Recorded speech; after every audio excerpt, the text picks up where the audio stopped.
Nos dejamos de ver ahora.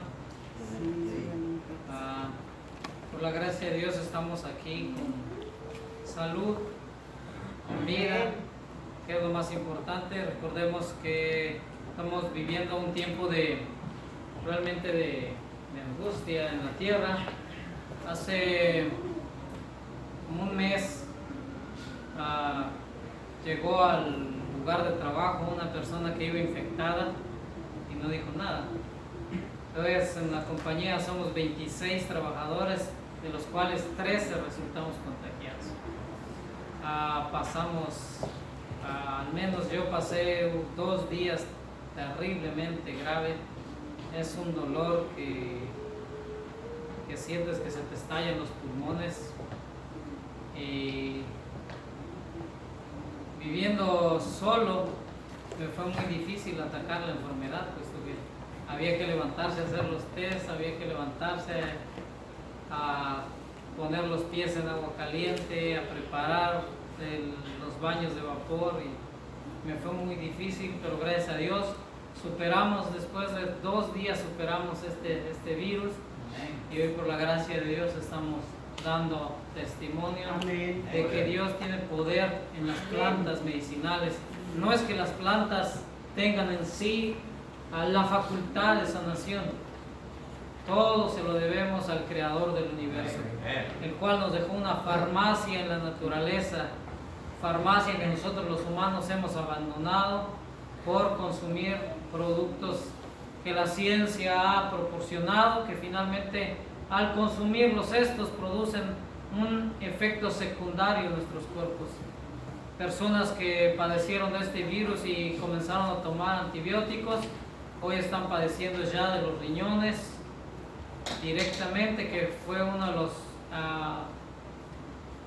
de las áreas más afectadas por estar consumiendo este antibiótico.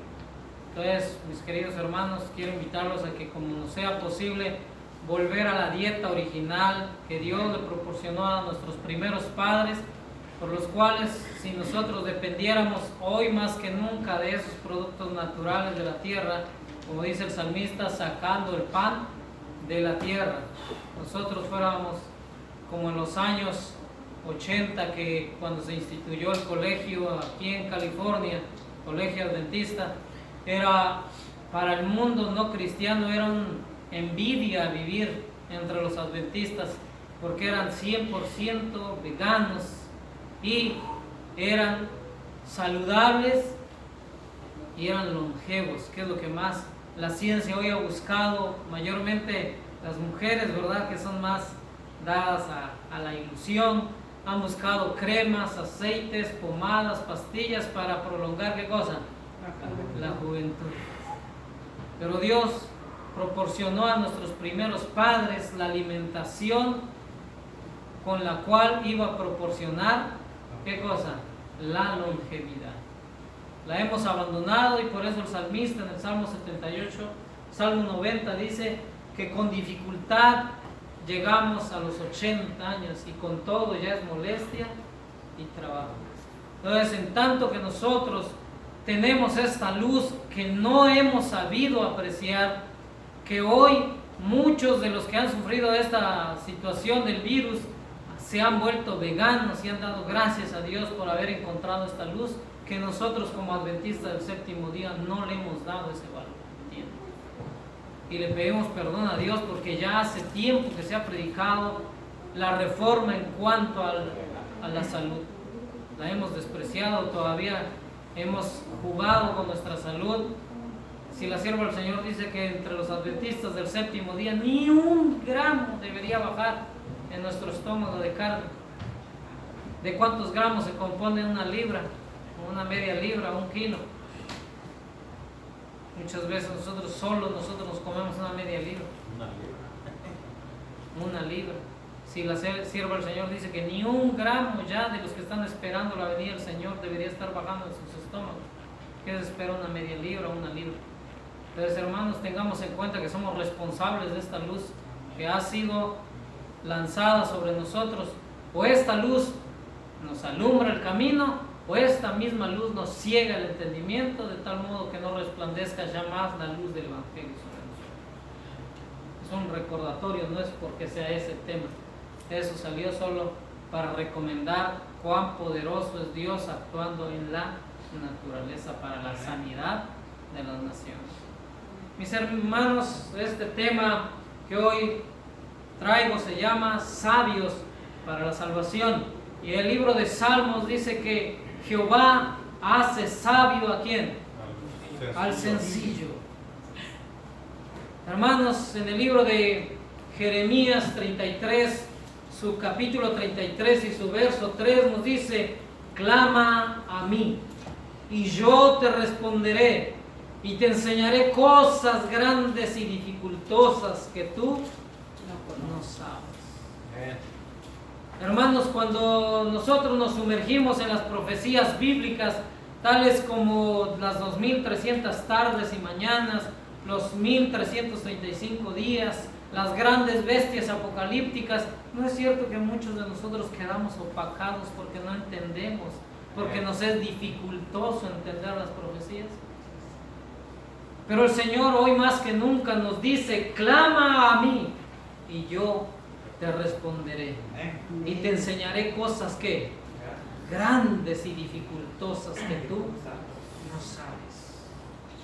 Hermanos, según Wikipedia, la sabiduría, ¿qué es para ellos la sabiduría?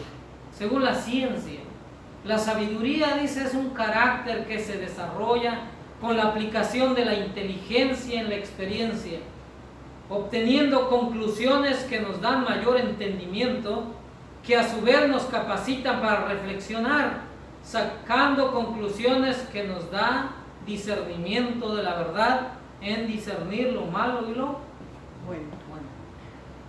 Y en esto al final tienen gran razón, porque el Señor dice que iba a dejar en medio de las naciones a un pueblo que supiesen distinguir entre lo santo y lo profano, entre lo bueno y lo malo.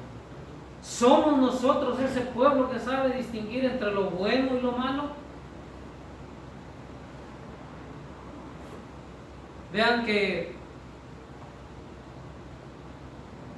el Señor quiere proporcionarnos a nosotros hoy más que nunca gran sabiduría, pero ¿para qué queremos nosotros sabiduría?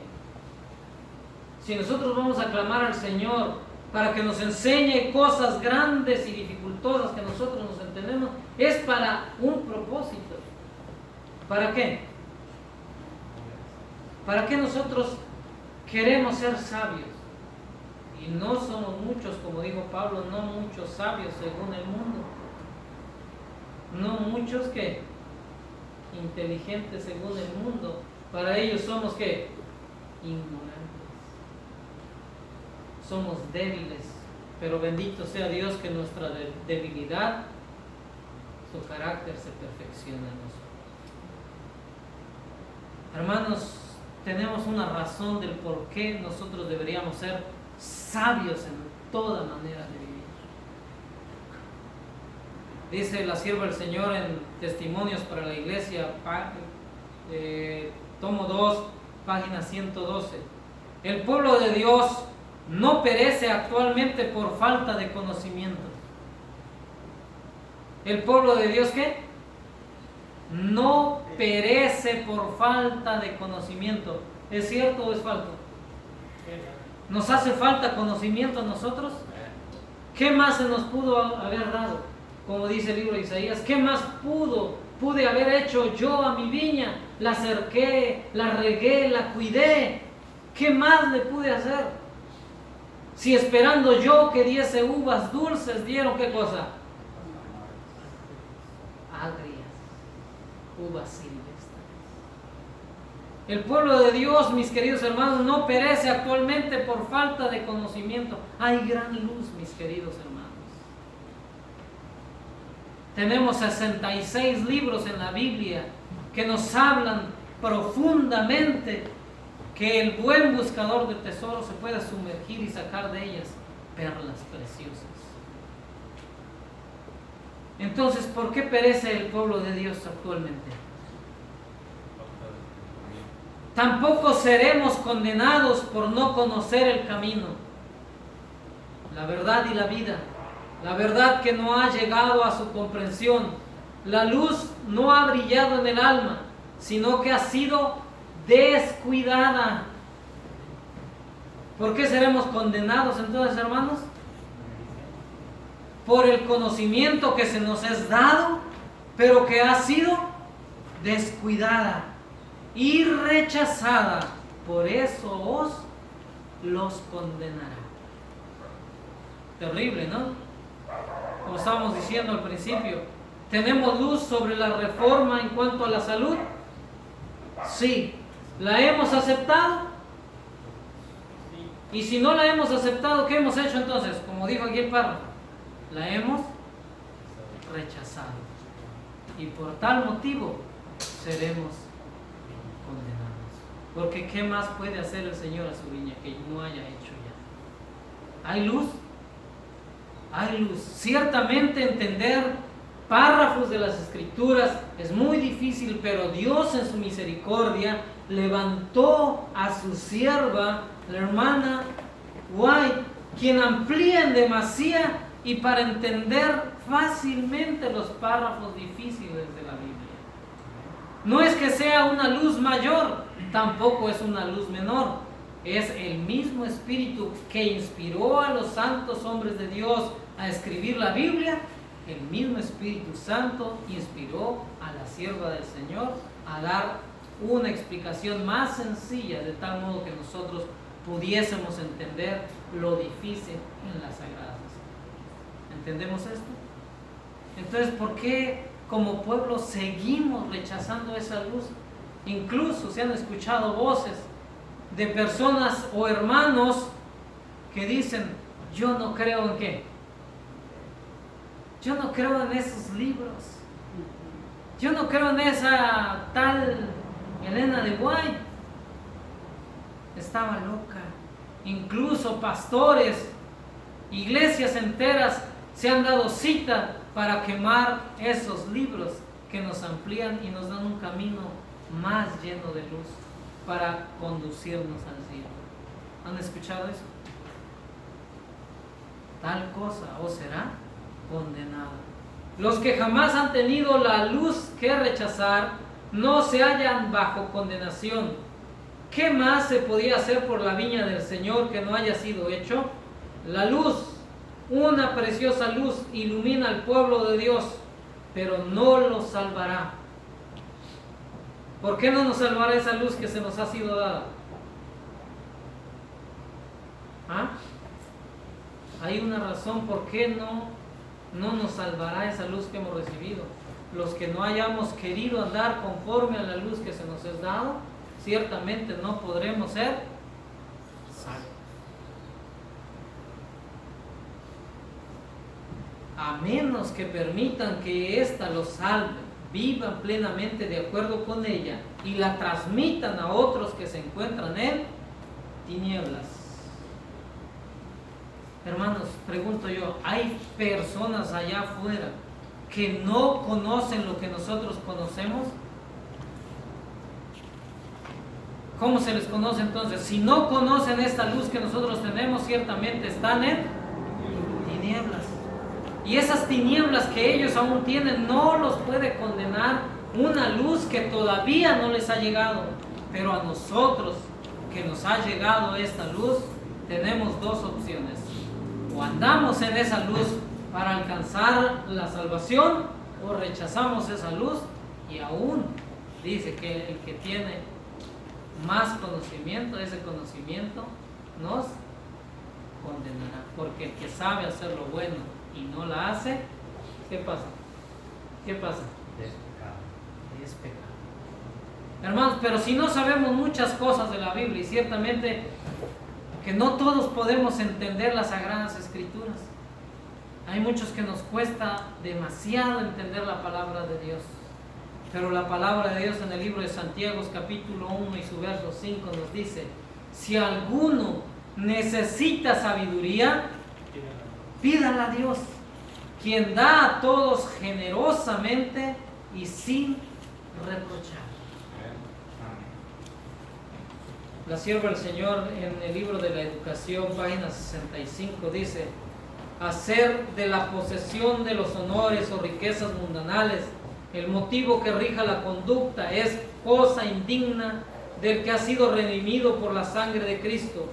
Nuestro objeto debería ser más bien obtener conocimiento y sabiduría para llegar a ser mejores cristianos y estar preparados para una utilidad mayor, prestando un servicio más fiel a nuestro Creador y por nuestro ejemplo e influencia inducir a otros a glorificarlos también.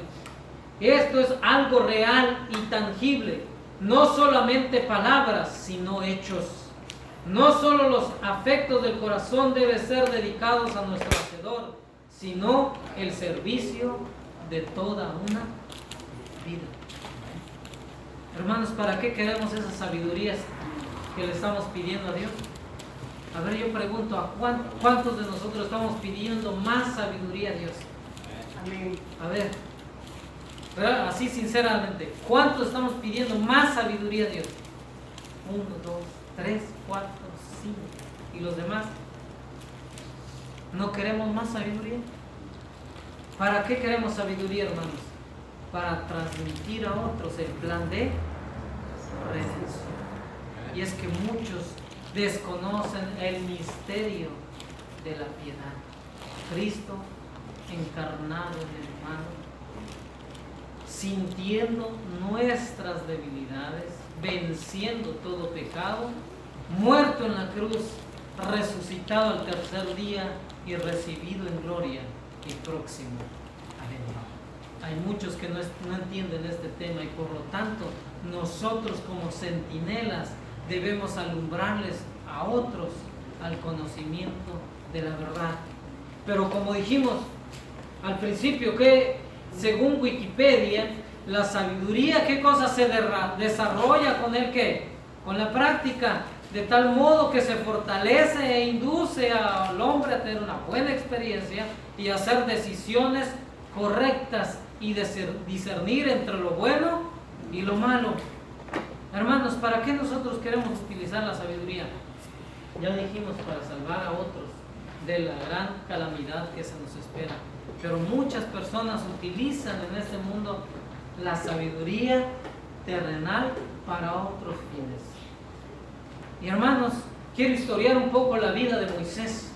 Y es que Moisés, siendo adoptado, era el próximo elegido a Faraón de Egipto, siendo que el rey tenía descendencia de su linaje real. Pero ¿por qué Moisés fue preferido al linaje real? ¿Saben por qué? Porque 9 años le bastó a la madre de Moisés pasar con él día y noche enseñándole los caminos de Dios. Y este hombre fue tan sabio que en Patriarcas y Profetas nos describe que Moisés era el cabecita de todo el colegio donde él asistía. Sus decisiones eran acertadas, su experiencia cabal y completa, sabio en todo lo que decidía. Por eso es que el faraón se complacía en verlo, porque era sabio y él quería que alguien que tomara el trono fuese sabio para las buenas decisiones en cuanto al progreso de Egipto. Mis queridos hermanos, pero Moisés, según el libro de Hebreos capítulo 11, 24 al 26, dice: por la fe Moisés, ya grande, rehusó ser llamado hijo de la hija del faraón y eligió antes ser maltratado con el pueblo de Dios que gozar los deleites temporales del pecado, y consideró que el vituperio de Cristo era de mayor riqueza que los tesoros egipcios, porque miraba el galardón. ¿Y cuál era el galardón? La patria celestial. Hermanos, pregunto yo, ¿cuántos padres y madres sabemos aquí? ¿Y qué es lo que queremos para nuestros hijos? ¿Qué es lo que deseamos nosotros como padres para nuestros hijos? ¿Ah? Lo mejor, ¿no es cierto? Le damos la mejor ropa, los mejores zapatos, los mejores juguetes, y decimos que no les haga falta lo que a mí me hizo falta. Yo quiero que mi hijo sea mejor que que se prepare para que no le pase lo que a mí me pasó. Pero en nuestro afán de darle lo mejor, soñamos con mandarle a las mejores escuelas, tener una mejor preparación, y soñamos con que nuestros hijos alguna vez sean buenos ingenieros, buenos doctores, buenos arquitectos, buenos presidentes de una nación. ¿Y a quién no le gustaría? Y muchos orgullosamente, muchos padres dicen: mi hijo es arquitecto, mi hijo es doctor, mi hijo es licenciado, mi hijo es abogado, mi hijo es contador. Y entran con una sabiduría terrenal que solo quieren sobresaltarse a los demás, demostrando la gran capacidad. Moisés podía ser el próximo rey de la nación. ¿Qué le parecería que si su hijo, en su sabiduría que ha adquirido por tantos años, un día fuese llamado el presidente de la nación o del país de los Estados Unidos de Norteamérica? ¿Cómo se sentiría usted como padre que su hijo fuese llamado a sentarse en la silla presidencial? ¿Ah? ¿No les ilusionara esto? ¿A quién no le ilusiona cuando su hijo se gradúa finalmente de la universidad y le entrega las mejores calificaciones y se postula para ser el mejor abogado, el mejor licenciado, el mejor doctor? Padres orgullosos porque se desvivieron para que sus hijos sean mejor que ellos. Pero Moisés estaba a punto de recibir el reino egipcio y ser el próximo gobernador de esta nación, pero tuvo a poco ser el rey de esa nación y escogió mejor, ¿qué cosa? Los vituperios de Cristo. ¿Para qué nosotros elegimos ser sabios? Somos como Moisés, que empleamos nuestra sabiduría para alabar y glorificar el nombre de Dios. ¿Para qué queremos ser sabios? Hermanos, queremos ser sabios para la salvación. Amén. Y es que, hermanos, por nosotros mismos es imposible que escapemos del hoyo del pecado en el que estamos sumidos. Nuestro corazón es malo y no lo podemos cambiar. ¿Quién podrá sacar cosa limpia de inmunda? Ninguno. El ánimo carnal es enemistad contra Dios, pues no está sujeta a la ley de Dios, ni a la verdad lo puede estar. La educación, escuchen bien esto, la educación, la cultura, el ejercicio de la voluntad, el esfuerzo humano, todos tienen su propia esfera, pero no tienen poder para salvarnos. Oh, mis queridos hermanos, es bien cierto que hay muy buenos médicos, muy buenos licenciados, muy buenos abogados, muy buenos presidentes, pero nada de esta educación puede conducirlos a la salvación. Hay buenos deportistas, pero ¿por qué son buenos en todo lo que hacen? Es cierto, en un equipo de fútbol hay 11 jugadores, pero hay 1 o 2, cuando mucho, que sobresalen de todos ellos. ¿Por qué? Porque estos dieron un extra, se esforzaron aún más de lo que los demás.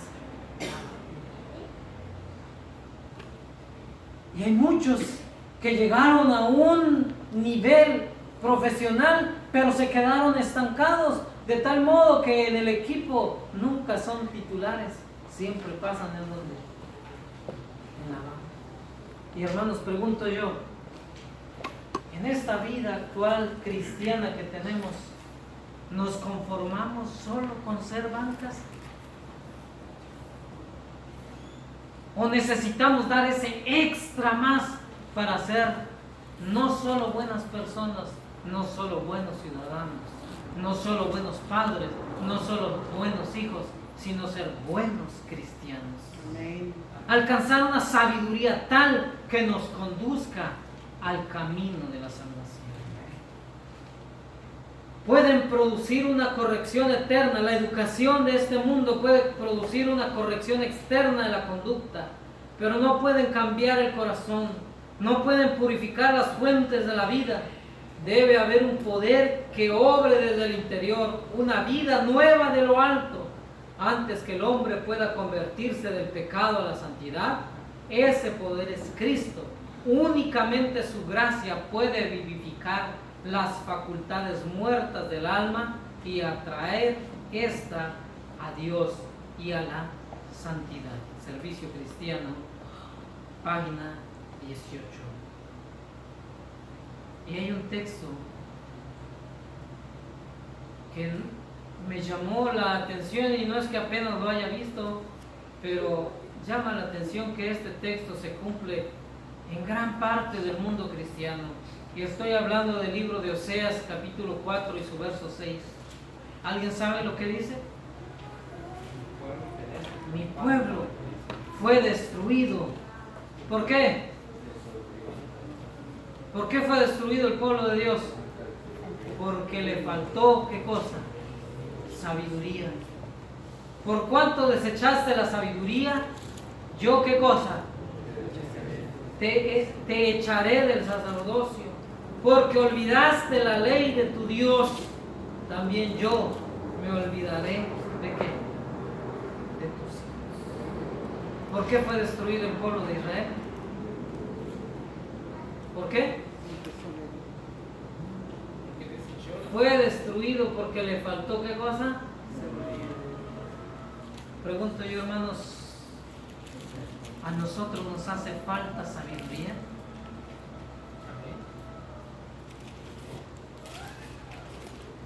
Tremendo, ¿no? ¿Por qué fue destruido el pueblo de Israel?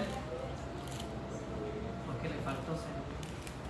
Y es que no habían libros que los instruyeran a ser sabios para la salvación. Sí que había. Ahora, hermanos, si a nosotros nos hace falta sabiduría, claro, hay que demandársela a Dios, el cual dará abundantemente y sin reproche. Pero ¿por qué nos hace falta sabiduría, hermanos? ¿No hay libros que nos conduzcan a la salvación? Demasiados, diría yo. Pero ¿por qué no somos sabios?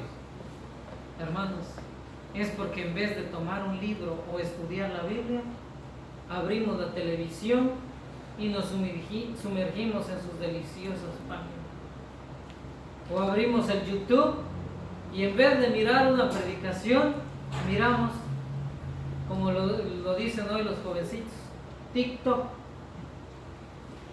Y me ha tocado ver algunas cosas ahí que dicen TikTok para perder el tiempo. Oiga, nada más. Hasta el título lo dice, para perder. ¿Por qué el pueblo de Dios no es sabio entonces? Porque estamos perdiendo el tiempo. Estamos como los futbolistas que estaba mencionando hace rato. Llegaron a ser profesionales, pero no dieron más. Se conformaron en llegar a ser bancas. Hoy nosotros decidimos de qué lado del equipo jugar. O le entramos al campo de batalla o seguimos calentando bancas. Nos hemos conformado a ser ¿qué?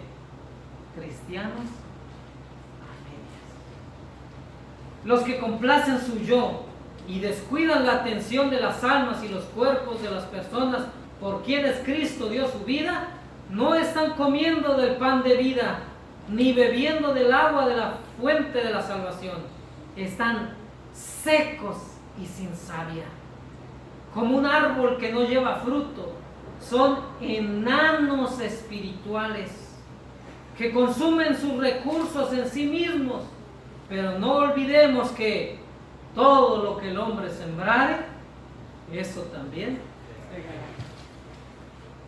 Y es doloroso escuchar esto. Somos enanos espirituales. ¿Y es la voluntad de Dios que nosotros seamos enanos espirituales? Hermanos, cuando yo me pongo a estudiar esto, para mí es un reproche, porque realmente Muchos tenemos ya años de ser adventistas, y si yo les preguntase cuántos años, muchos me empezarían a decir, 1 año, 2 años, 3 años, algunos hasta 35 años de ser adventistas, pero seguimos siendo, ¿qué cosa? Enanos espirituales. Pero hay una razón del por qué nosotros somos enanos espirituales, y es que hemos descuidado, ¿qué cosa? La predicación del Evangelio.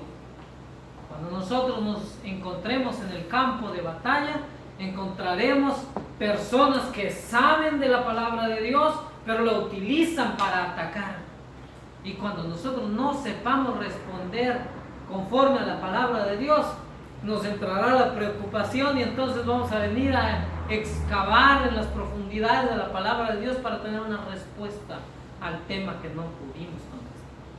¿Cierto o falso? Los que hemos salido de casa en casa, bien sabemos a lo que me refiero. Hemos encontrado los famosos testigos de Jehová, que son los más preparaditos, y que muchos de los adventistas los evitamos porque nos da miedo hablar de la palabra de Dios, y no somos el pueblo verdadero.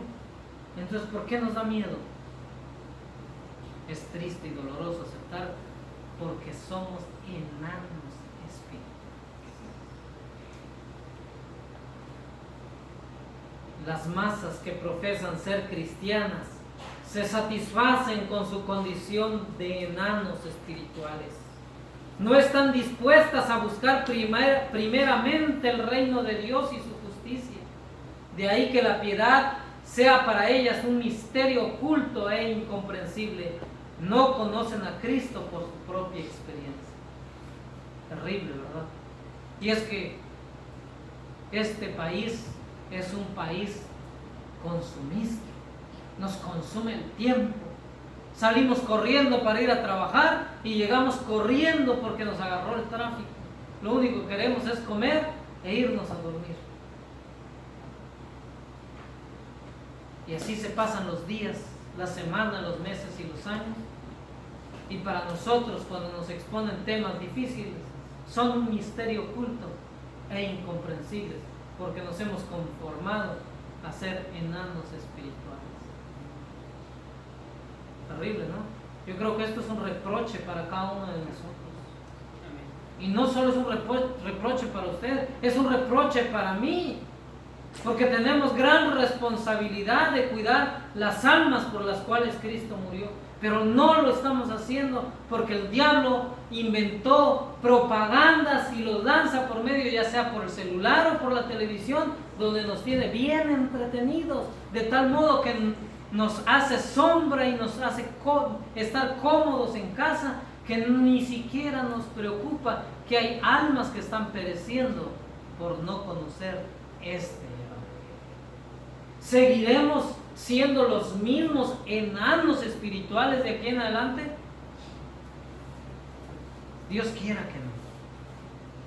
Dios ama a su pueblo, y si nos ama, nos reprende. Y yo creo que este tema es una reprensión para cada uno de nosotros, porque hemos pasado años siendo banca y no somos titulares en el equipo del gran Jehová.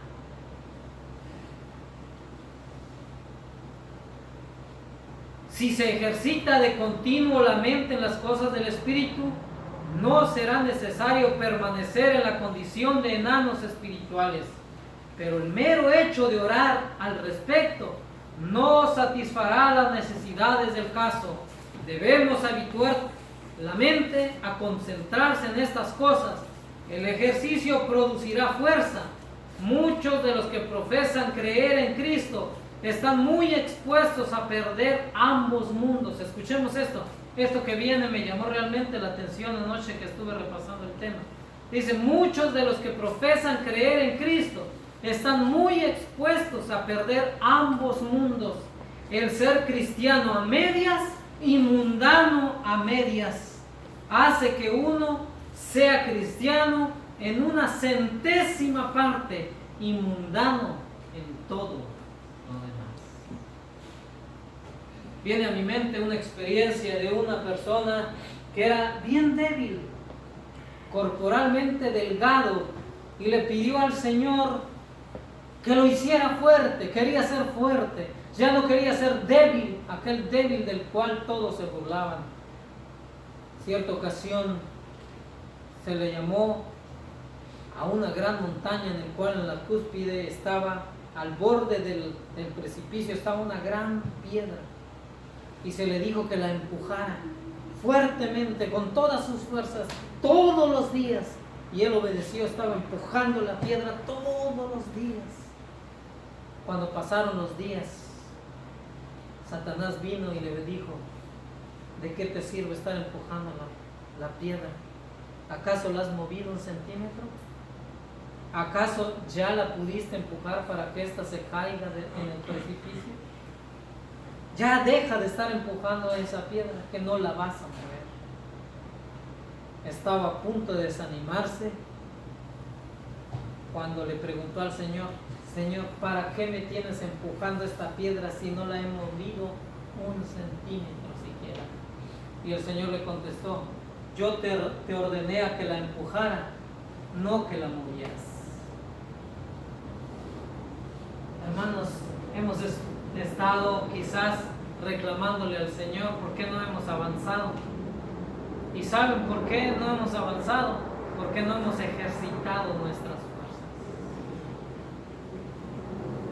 Y con esto quiere decir que no hemos cumplido fielmente el mandato del Señor cuando nos dijo: ir y hacer discípulos. Muchos grupos e iglesias, la iglesia organizada mayormente, y no quiero condenarla, solo se ha conformado en hacer miembros. Y el mandato del Señor es ir y hacer ¿qué cosa? Discípulos. Pero nos hemos limitado en decir hacer ¿qué cosa? Miembros. ¿Y qué es hacer discípulos y qué es hacer miembros? Hacer miembros es ir, predicar el Evangelio una y otra vez, traerlos a la iglesia e invitarlos. Cuanto más rápido se bautice, mucho mejor. Y decimos: hermanos, le damos la bienvenida, que tenemos a un nuevo miembro en nuestra iglesia, y pasamos, y es bienvenida. Y es bonito cuando la iglesia le da la bienvenida a un nuevo miembro más a la iglesia. Pero la pregunta ¿es miembro o realmente es un discípulo más en las filas del Señor? ¿Cuántos de aquí somos discípulos del Señor? Amén. ¿Cuántos de aquí somos miembros de la iglesia del Señor? ¿Realmente somos discípulos o somos miembros? Hermanos, ¿en cuántos años el Señor hizo a 12 discípulos?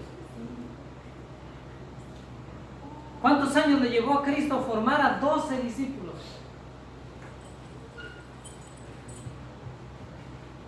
¿Cuántos años le tomó al Señor para formar sus 12 discípulos? ¿No saben? 3 años y medio. Nosotros queremos que cuando se termina la fe de Jesús de las 20 lecciones, la persona, ya, bautízate, ya es tiempo. Y esta persona, por la emoción o por la presión que hacemos, se bautiza, y al rato que le comenzamos a decir: mira, estos son los reglamentos de la iglesia, ¿qué dicen? Ah, no, eso no me lo dijiste. Si me lo hubieras dicho antes, mejor no le entro. Pero ¿por qué muchos se bautizan y hoy ya no más forman las filas en la iglesia? Se salieron. ¿Por qué? Porque solo los conducimos al bautismo como miembros y no los conducimos como discípulos. Estamos fallando en cuanto a eso. Y el libro del Evangelio según San Juan, capítulo 16, su verso 13 nos dice: cuando venga el Espíritu de la verdad, Él os guiará ¿a qué? A toda la verdad, porque no hablará de sí mismo, sino que hablará todo lo que oiga y os hará saber lo que ha de venir. ¿Qué es lo que necesitamos nosotros para ser sabios, mis queridos hermanos? ¿Qué es lo que necesitamos? El Espíritu Santo. Pero cuando Él venga, nos conducirá a toda la verdad. ¿Y qué dijo Jesús? santifícalos en tu verdad, tu palabra